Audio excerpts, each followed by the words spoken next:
everybody? It's the homie Joshua. Welcome to the Homie Hangout, where we help others move in excellence and strive to help ourselves at the same time. If you're new here, take a look around. Obviously, would appreciate you, subscribing and turning on notifications if this is the kind of content that you're interested in. And today, man, I have a friend of mine that's been wanting to sit down and have a conversation with us. And he has kind of a unique story, right? So anyways, bro, if you could introduce yourself. Yeah, for sure. Thanks, bro. Appreciate it. Again, I was listening to the podcast of the guy Javier. Yeah. Where y'all were chopping it up, and yeah, that thing was powerful. It made me, reflect on some of my own stuff and so on. Good stuff. So I appreciate being here. Yeah. So to start with a little bit about me. So well, my name is Sergio. I'm currently here in the state of Indiana, where I'm pursuing my PhD in counseling psychology. Okay. Trying to get my doctoral degree. But to rewind to the beginning, I'm actually originally from Southern California. So I actually moved quite a bit growing up. The first 10 years of my life, I grew up in Pomona, the city of Pomona in the San Gabriel Valley. So that's basically where we were raised. So I'm basically the fourth child of five. I got 3 brothers, 1 sister. And so when we lived in Pomona, it was a good life. My parents, they immigrated from El Estado de Michoacán. And so, they carry that kind of immigrant mentality, work ethic. So I would say I grew up in a very, loving and caring home, right? No issues with that. But it was more so the neighborhood that we lived in that across the years, things started changing. And that's how I got kind of like introduced into, I witnessed gang violence kind of was, I would hear about the local neighborhoods, even though my brothers, they never got into that while we lived in Pomona, people knew, right, what things were, the local hoods and everything. We actually lived basically down the street from Sharkey's Park, which is kind of like 12th Street territory. Okay. But yeah, so growing up, we ended up having issues with some of the neighbors. There was an incident where my dad got jumped. And so, rumble broke out and beef started to the point that my mom said, you know what, I'm not having this. I didn't come to this country for this. Right. So we're moving out. And in my home, mi mamá es quien manda. Whatever my mom says, that's what we're going to do. My dad always operated, happy wife, happy life. Mm-hmm. So then we moved to the city of Fontana. Okay. In the city of Fontana, that's where my parents' hopes were that things were gonna get better, but things only got worse. Now, it was my brothers and I, we were never like gang affiliated. Now, when I say gang affiliated, I mean about like what people mean in the streets, what gangs are. If like when you talk to like PD, the police departments, they'll say that anyone's a gang member. Mm-hmm. But we were more affiliated with a crew, right? We were more in the party crew scene. Okay. But by proxy, we would go head to head with the local hoods in the city of Fontana. So my exposure to all of that, that's where that came from. And so long story short, we ended up moving out of Fontana after living there for 7 years because one of my older brothers, he got one of the times that he got busted, he ended up being classified as a gang member.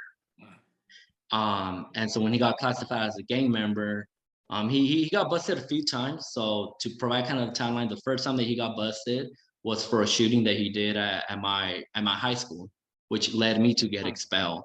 Right. So I got expelled when I was my second day of my freshman year. I got kicked out, so I missed out my whole freshman year.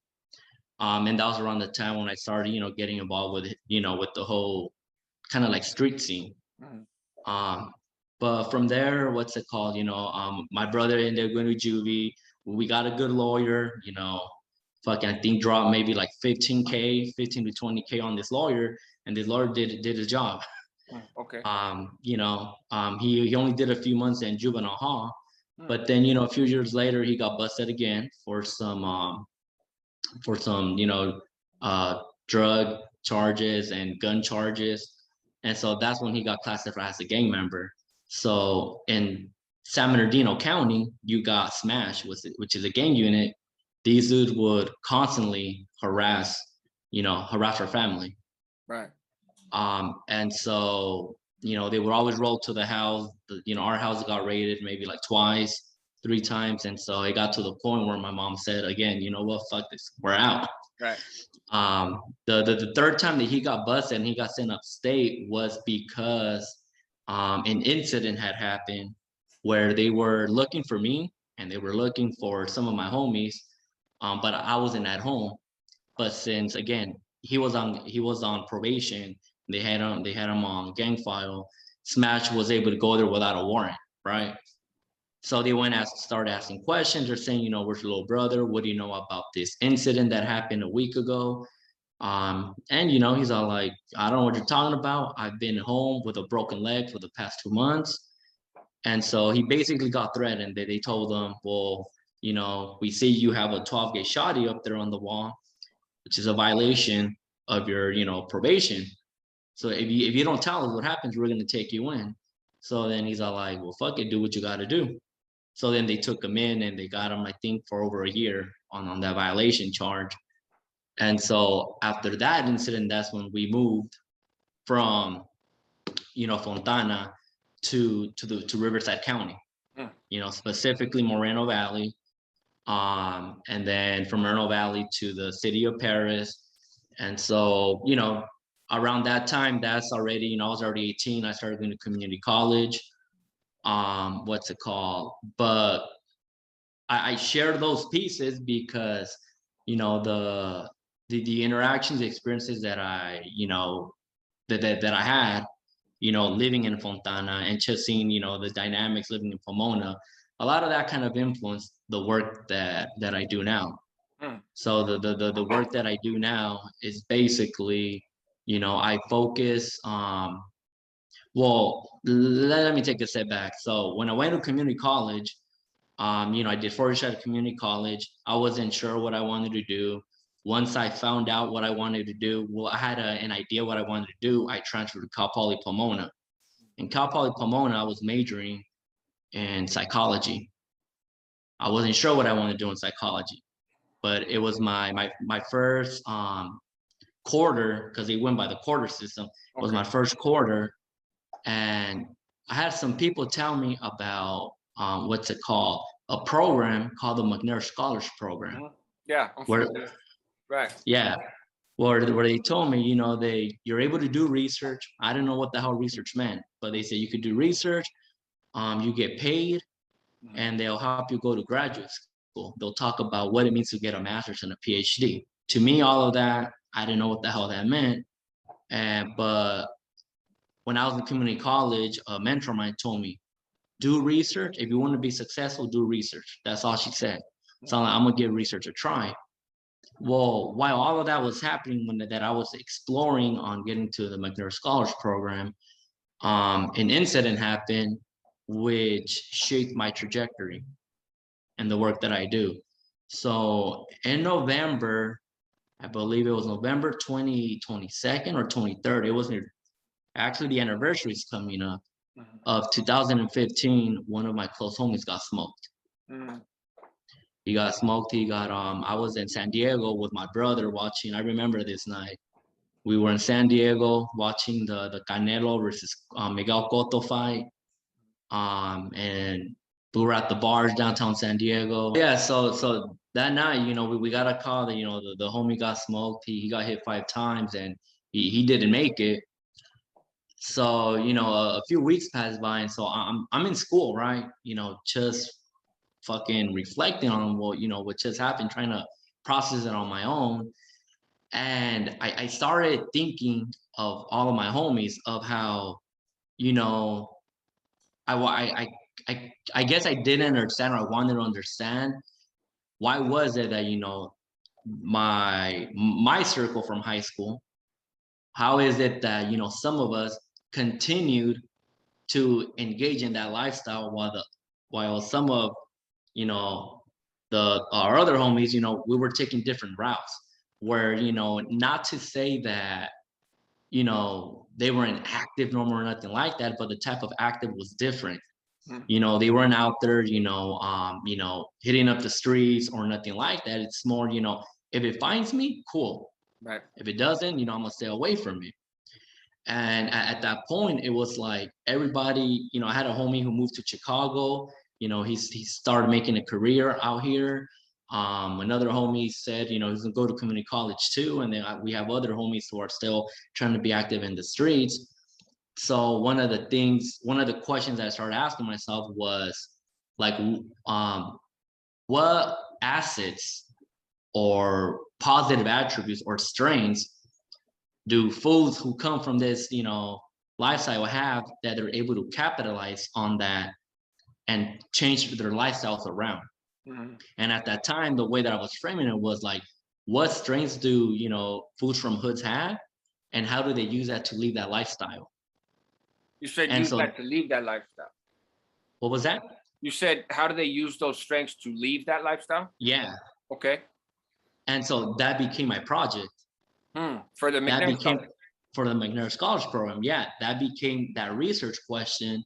And so, you know, I went to the psychology department trying to find an advisor, and everybody was shooting me down.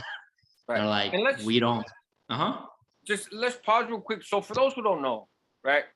When you talk about a research project, and like you said, going through community college and then showing up, you know, at the university level, Yeah. you didn't know necessarily what this stuff was either, right? Nah. And so a lot of times for those who don't have that familiarity, the idea of a research project sounds, you know, crunching numbers and data and digging stuff up, right?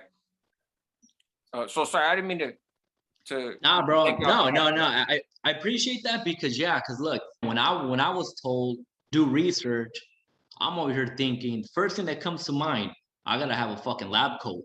I gotta have, you know, freaking goggles or something, work with, you know, liquids and shit like that. If that's what scientists do. And I never, you know, I never knew how not to, you know, simplify it, but like how straightforward research could actually be.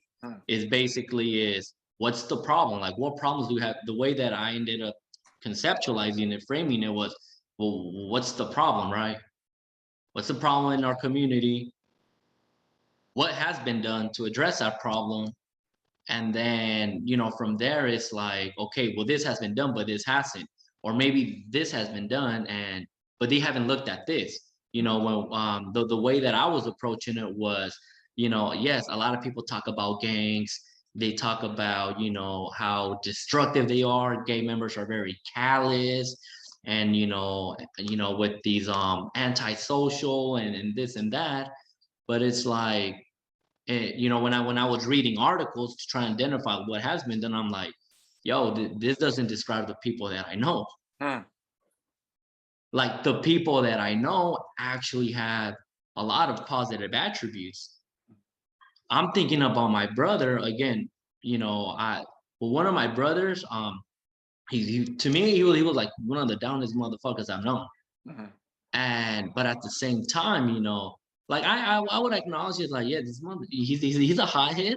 Right. He has his fucking temper, you know, but at the same time, he also has some very strong core values of family, being there no matter what. You know, even though he would slang and stuff, he would always tell me, you know what, here's $60, take out your lady, right? You know, and you know, for some folks that might seem deviant, but like it's really not. It's more of like, I'm gonna take care of you type of stuff. So, and identifying the problem, you know, when I thought about this research project, I'm like, yo, the way that people are talking about gay members or dudes that are active, right? Because again, a lot of my homies, you know, they were dudes that were active, but they didn't fall under the Sureño, you know, umbrella. So I'm like, they have a lot of positive attributes. The only thing is that sometimes they're not even aware about it. They're not even aware about what they're good at or what they could actually bring to the table. And so And why that do you was think that is? You So know, how does somebody grow up and yeah, you look at them and you're like, man, you have these positive qualities, right? mm-hmm. So how does somebody from the neighborhood get to be 25 and not appreciate themselves, kind of what they bring to the table, right? Yeah. You know, so from that project, right, the people that I interviewed, and even now in my clinical work, because I work with people who have been incarcerated, or you know, may have not been gang involved, but they come from, you know, neighborhoods where, you know, drug addiction is prevalent. You know, mom or dad, brothers, you know, they're, you know, they're users, you know, they're addicts. And I mean, it's before I didn't really buy into the whole notion of like, oh, you know, it has to do a lot with like your childhood, you know, your childhood, like trauma that you experienced during childhood. But I'm noticing that is a common thing, you know, that there's a lot of people who are being raised in these very unhealthy, you know, and it's sad to say, but also destructive environments, households, that when they're going through, you know, these formative years of their self, building a healthy self-esteem, that's being affected, right? They're living a life that, to people who don't live, you know, in that, within that context, they know that it's not normal, but they think it's normal. Right. You know, I had not to deviate from that conversation, but I think it goes with it. 3 weeks ago, I was seeing a client, you know, up where I work at. This dude was incarcerated as a juvenile, did 6 years straight from 12 to 18, and then did another like 6-year bid. And you know, he talked about having so much anger, and he saw himself consistently as a failure, and he would say like, I don't want to be like, you know, my mom, you know, that she would beat me, she was a drug addict and this and that. You know, he has a brother who's currently in the feds, and he feels like he's still going down, you know, the wrong path. And but he had no self-love. He didn't know how to love himself. He didn't know what that meant, what that was. And when I tried challenging his worldview of like, you know, why do you think that, you know, you're not able to, you know, see yourself as, you know, a good father? He's all like, because that kind of like doesn't exist. Like, you know, well, what is a good father? Right? He was describing his childhood as a place where all of his friends, they all came from, you know, unhealthy homes or single parent homes where drugs were very prevalent. And the way that he saw it was, that's just how life is. He would always talk about, when I get mad, I don't know how to control my anger, that I literally go outside and pick a fight to express my anger. I don't know how to let it out. I don't know how to, you know, how to tell people that I'm angry without, you know, putting my fist in someone's face. And so and on the flip side, like you had mentioned, he doesn't want to be that way.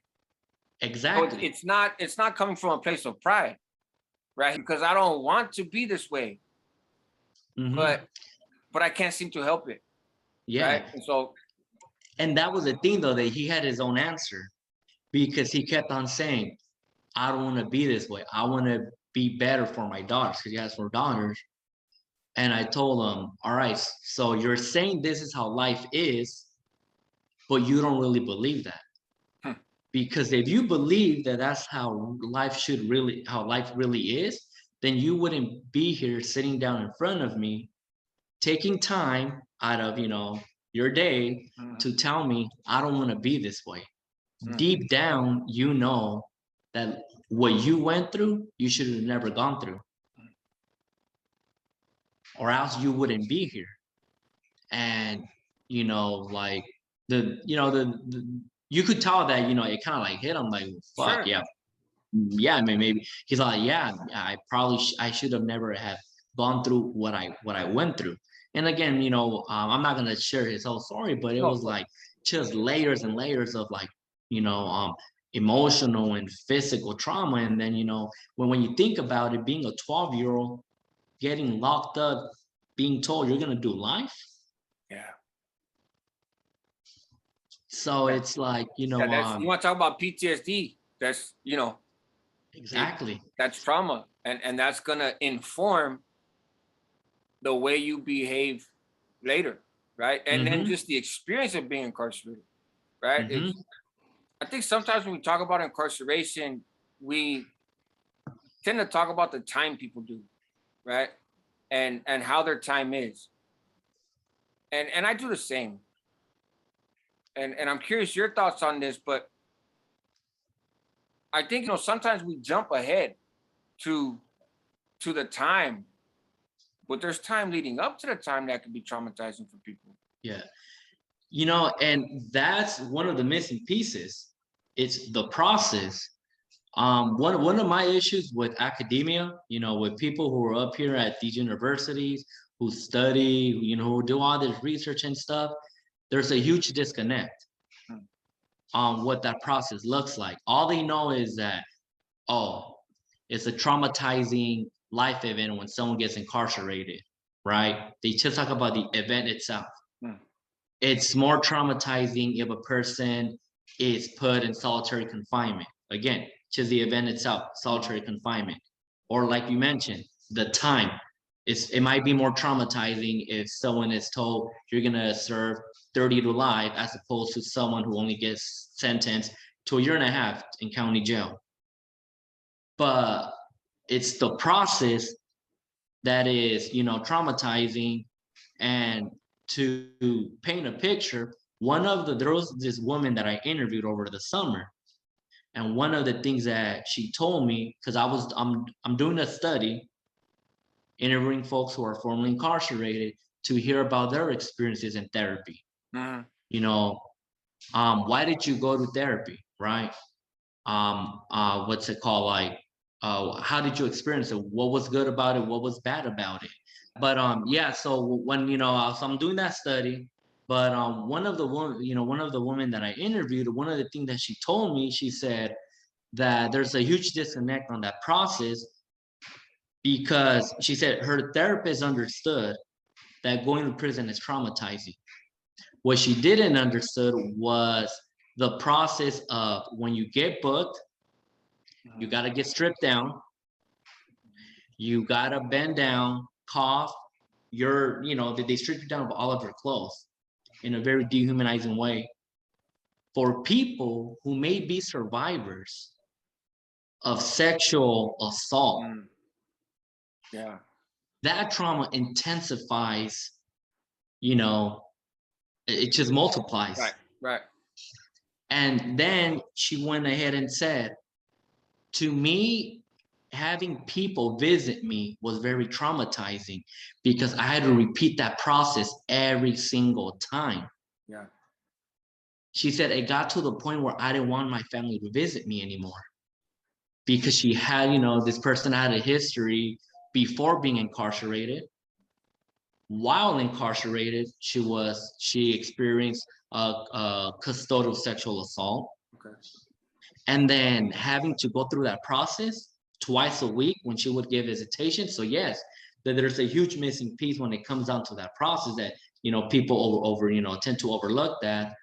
But to go back to that question of like, why is it that potentially some folks are not aware of their strengths, or you know um it could be beyond, why can't they grasp that, going back to like the environment that they grew up in, is sometimes just these mixed messages, not mixed messages, but these negative messages that are constantly being told, potentially at home, in the streets, at school, from teachers, the school officer, the school police officers, whatever that may be.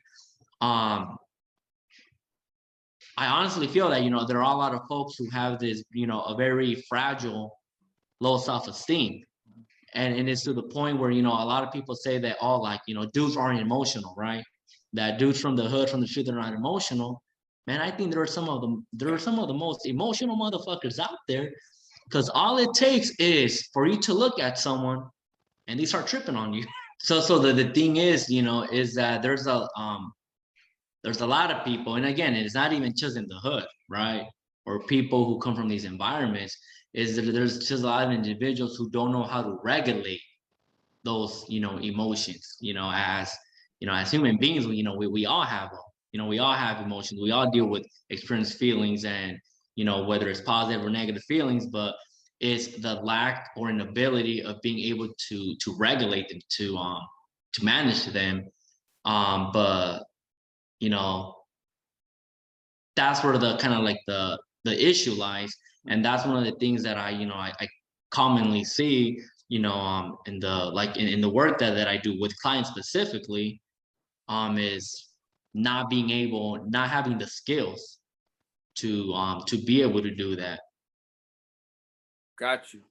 So for those that watch the channel, that's why things like the anger management and the substance use and relationship stuff is of value, I think, right? I think there's an affirmation. It's not that we can't, it's that we don't know, right? We don't have the tools, and then you're just frustrated with disappointment, right? And shame of, I know I don't want to be this way, but I don't know how to be any different. And I alone am responsible for that. It's my fault that I can't control my anger. It's my fault that I keep getting in trouble. And, I wonder how much you hear too in academia of the personal responsibility, and how folks from the neighborhood and lower income people of color and immigrants and whatnot, they don't take responsibility. They don't, it's always somebody else's fault, or it's always something else. And I don't know exactly where that started at, but the folks I know, many, they do take that responsibility, right? And and I wonder, I want you to keep going the direction you're going, but if something we could touch on of, you're not trying enough, because look at that guy. He's doing it, so why not you? Why can't you? Right. And so, and now it becomes a comparison. And in some sense, if I'm that guy, now I don't like you, right? Because I'm constantly being told that you're good and I'm bad and I can't measure up to you. And I kind of believe that that's true. Right. And so, anyways, I wonder if you can kind of speak to that, and if that ties into sort of some of the research of why do some people make it and some people don't. Yeah, so it's because the issue with with that narrative, because I see it a lot more, in the community, not so much in academia, but I see it a lot more in the community, where the places where I'm over here, I'm providing therapeutic services, where they constantly compare this one guy who's on house arrest with the other guys on house arrest, of like, why is it that he can make his payments and you can't? Why is it that he's able to stay sober and you can't? What's your excuse? If he's able to do it, why not? Why not you? But it's like, there's fundamentally, I think, like, there's a lack of understanding of how complex human behavior actually is. And it boils down to that whole nature versus nurture type of thing, of like the whole genetics and all of that. And like that is very true, but I think people really do lack an understanding of that, of why some people are more susceptible of developing an addiction for alcohol than other individuals. But with that being said, like, first of all, there's a lack of understanding of that. Not every person is is the same. It's essentially. as far as like, going back to that research project of the whole human strains, again, it boils down to very like the diverse experiences that people have. Well, this morning when I was listening to you and Javier speaking, I think Javier mentioned of like when he got out, he had a support system. Mhm. He talked about almost slipping up and this and that, but he had people there to let him know, not to go down that road. And so the matter of the fact is that many people don't have that, right? They don't have that support system to fall back when they do slip up. What some folks have are, the only support they have are the people that may have led them to, basically slip up. Other folks is like they might understand that what they went through was traumatic, being shot at, seeing their homie get smoked in front of them. Yeah, that was traumatic. But there's a lack of understanding of how that event impacted them, how that impacted how they now communicate with people. They've developed a sense, a distrust. They're constantly now more, for lack of a better word, they're more, like they come off as being more froggy, like being ready to get down, right? Because they feel like at any moment, if they slip up, that could be them. See, So that's interesting because a lot of people, like to use that example of being shot at, right? yeah. So somebody gets shot at, it's traumatic, of course. They can identify it as traumatic. And they say, that's why if I hear a car backfire real loud, my heart kind of jumps, right? Because of that. But what you're saying is the depth of how that trauma impacts other behaviors is not understood because it's easy to draw the connection. So yeah, is that like a lack of competent clinicians, or is that just sort of us kind of using our common sense in the neighborhood, but just not having the full picture, or what are your thoughts on that? I mean, as far as that, in order to like make those connections, I would say, because the people that I've met, they've never been able to like make those connections, right? On how to really unpack, break it down, on how, maybe not just this one event, but a series of events. Because usually it's not just one thing that, influence your whole behavior, but a series of potentially similar events now affects your day-to-day interactions. And so I'm not sure what, if, why some people may not be able to understand that. I mean, really, the reason why I've been able to pick up on those things, I think it does come with the training that I've gotten in, understanding human behavior, right? I think that's what sometimes, and I guess this is me advocating, folks to encourage them to go to therapy. But I also acknowledge that, it might not be for everyone, or there are some clinicians out there that lack a lot of competence, cultural competence. But, oftentimes, clinicians are trained in a way where they approach a problem through like a framework, a theoretical framework that basically outlines how, what's it called? For example, if I'm having issues, if I'm constantly, I have a history of not being able to sustain relationships with other folks, there's this, an approach, the interpersonal, the IPT interpersonal therapy approach, where they end up examining all of your previous relationships of like, okay, what are the patterns? Why is it that Sergio can't keep, isn't able to foster or have healthy relationships. And it's like, okay, well, and this is all, just hypothetical, but let's say, okay, well, his dad wasn't around. He was abused by the mom. And then, around his network, his friends and homies, he had experiences where, they did him dirty, right?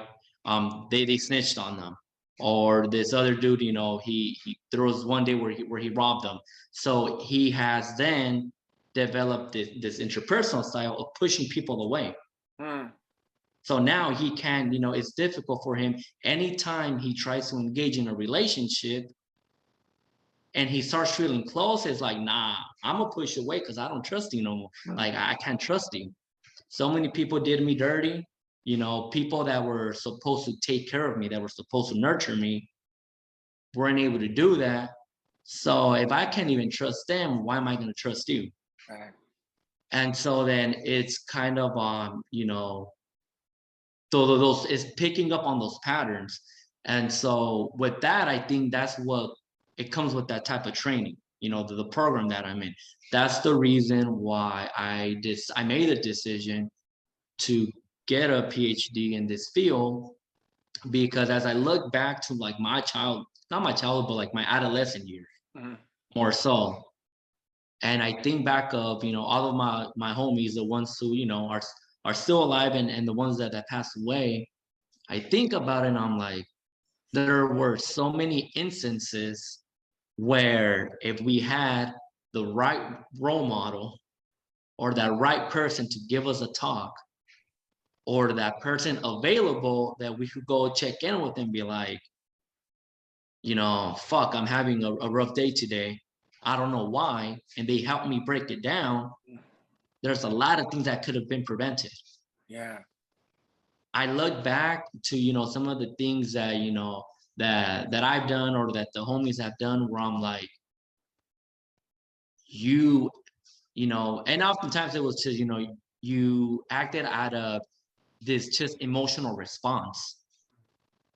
Out of you reacted due to being, not that you were disrespected, but you already carry a lot of pain and a lot of hurt. That now you became accustomed of reacting in the way that you would always, react.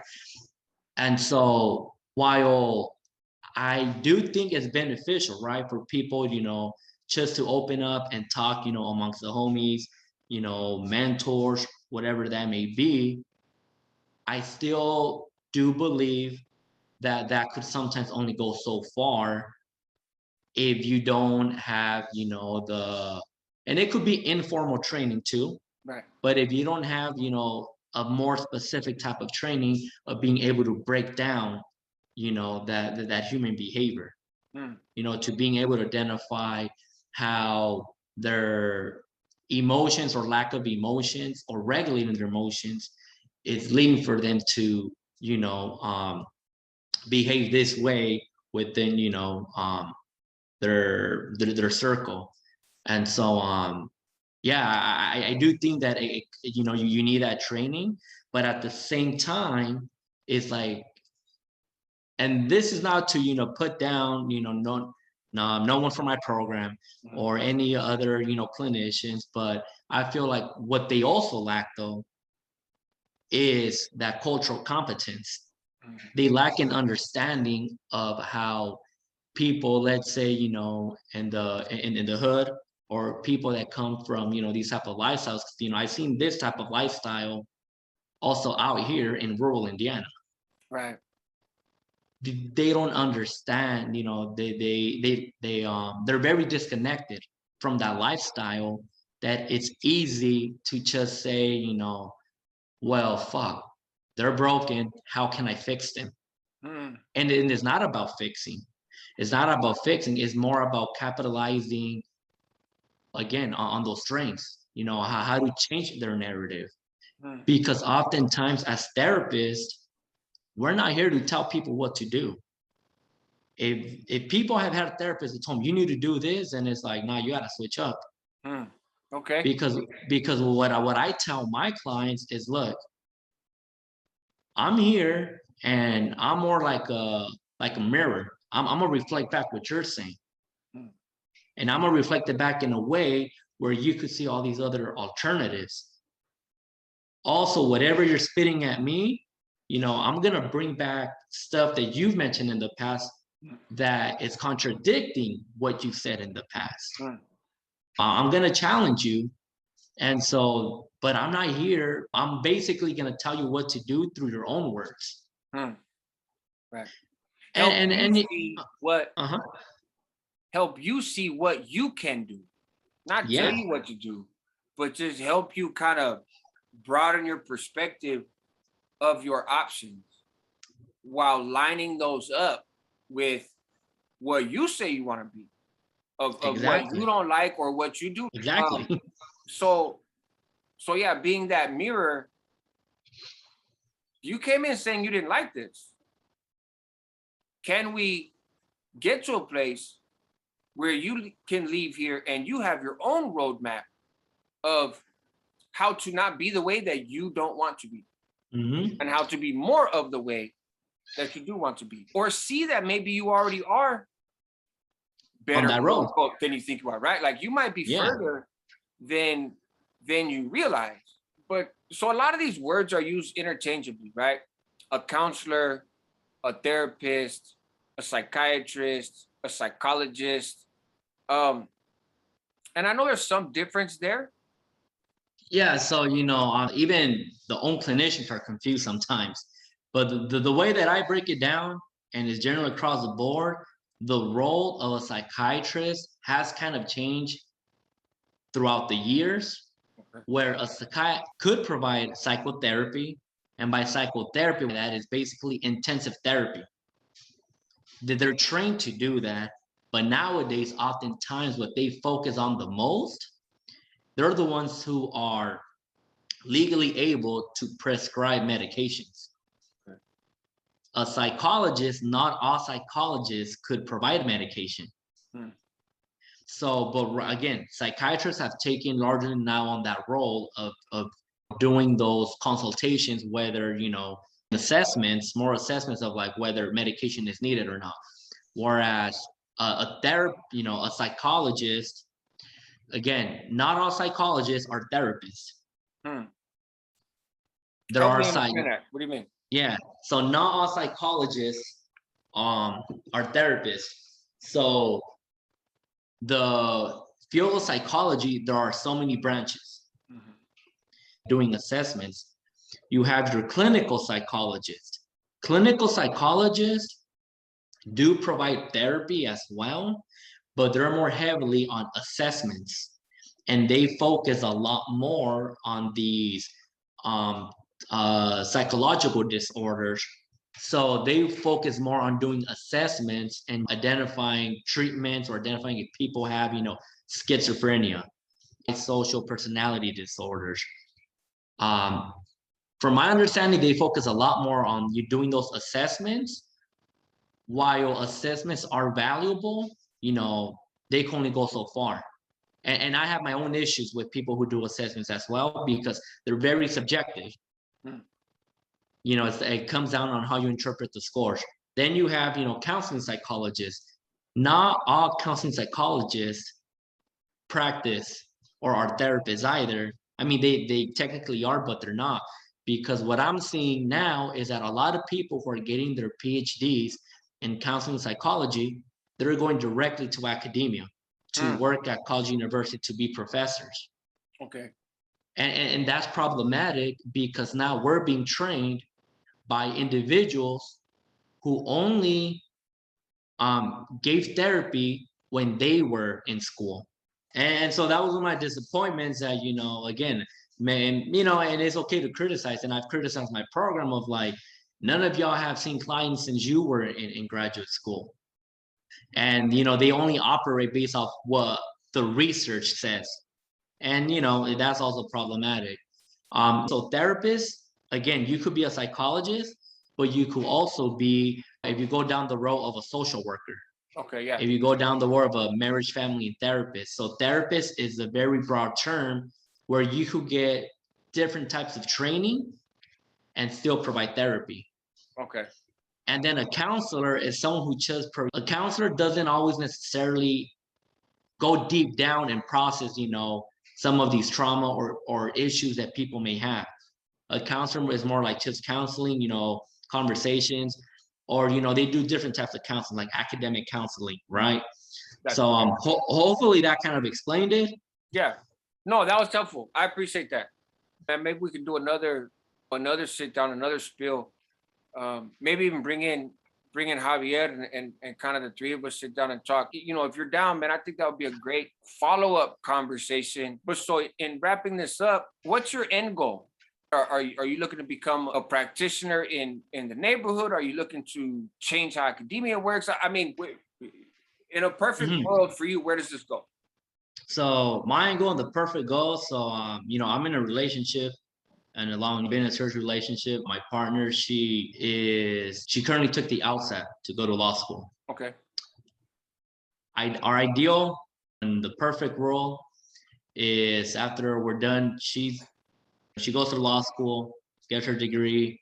We're gonna go back to, you know, and I get done here with here in Indiana, is go back to Pomona, the city of Pomona. She didn't grow up in Pomona, she grew up in Coachella. She comes from a, you know, family de campesinos and all that. But she went to Cal Poly Pomona, and, you know, she fell in love with the city. And so our thing is to set up our own clinic, where she focuses on providing legal services, and I provide mental health services, because they intertwine a lot. Yeah. And you need both. If I want to impact the community, change the community, I need to live within that community. And, you know, put my money, my time, and everything into it. So overall goal is doing that. But I also, you know, I also want to teach. I want to be at either community college or a four-year university, specifically a Cal State, because I come from a Cal State. Right. Because I wouldn't have been here without my mentors. I wouldn't have been here without those people who who gave me that option to do research. You know, that instructor, you know, that teacher who said, "Hey, man, you're fucking slipping up. You know, no te vayas a descarrilar. Right. You know, get on the right track." Or the people that accountability. Yeah. And again, and knowing, you know, although I never had an instructor who understood those dynamics, I sometimes felt that's what I needed. So I feel like, you know, there's a lack of role models, lack of mentors within these spaces. So I want to be able to like provide that as well, you know, teach the next generation, and, you know, contribute to that pipeline of bringing the people from our community to these spaces, because it's needed, and then to push them to get into graduate school. So I want to work with people who are interested in mental health specifically. I want to bring the people who understand, you know, where we come from, or from their own communities, where they come from, because, you know, it's more than your therapist being, you know, Chicano, Mexicano, Black, Asian. It's more than that. Right. They have to be able to understand, you know, all that other context of what it means, you know, of coming, let's say, you know, again, from the city of Pomona, or, you know, coming from Oakland, you know, what that actually means. It builds that rapport, and people are able to open up a lot more. And that's what I've been experiencing, even like within my own clients. You know, they hear, you know, they see my name, Sergio Maldonado Aguíñiga. Oh, ¿de dónde eres? ¿De qué parte de México? You know, with my Spanish speaking clients, you know, oh, well, I'm from California, pero mi papá son de Michoacán, this and that. I visit regularly. Boom, they feel comfortable. Right. You know, I here and there, like, you know, that, you know, cotorreo con ellos. You know, we crack jokes here and there, you know, take it easy. Letting them know, look, tell me what therapy means to you, and I'll let you know how I approach therapy. For me, the way that I approach therapy, it's just pláticas. We're just gonna have a plática. Right. Como like if you're talking to your compadre, you know, that's how we're gonna have it, right? I'm not gonna hear check off a box, and that's what I do. I never have a notepad or nothing with me. I'm always listening attentively because that also challenges me. Right. Homie, you gotta listen. Right. And so, so that's my end goal, is to have my own practice, teach, and within my own practice, train the next generation of clinicians, because it's definitely needed. So that's kind of my end goal of doing that, because the overall goal is I want to normalize therapy. Right. I want to destigmatize it, normalize it, and and just change the narrative of what therapy is. Therapy really is for you to heal, to start that healing journey. I really appreciate your time. You're a different kind of cat than most would expect when they start thinking about those that are into psychology and everything else. And I think that's for our benefit, right? That's for the community's benefit. Yeah. So I appreciate it, man. I really appreciate your time. For the rest of the folks in the Hangout, be a homie, help others move in excellence, help yourself at the same time. And yeah, tune back in. We'll have some follow-up work with Sergio, and I appreciate you guys' time. Yeah, I appreciate it, bro. Of course.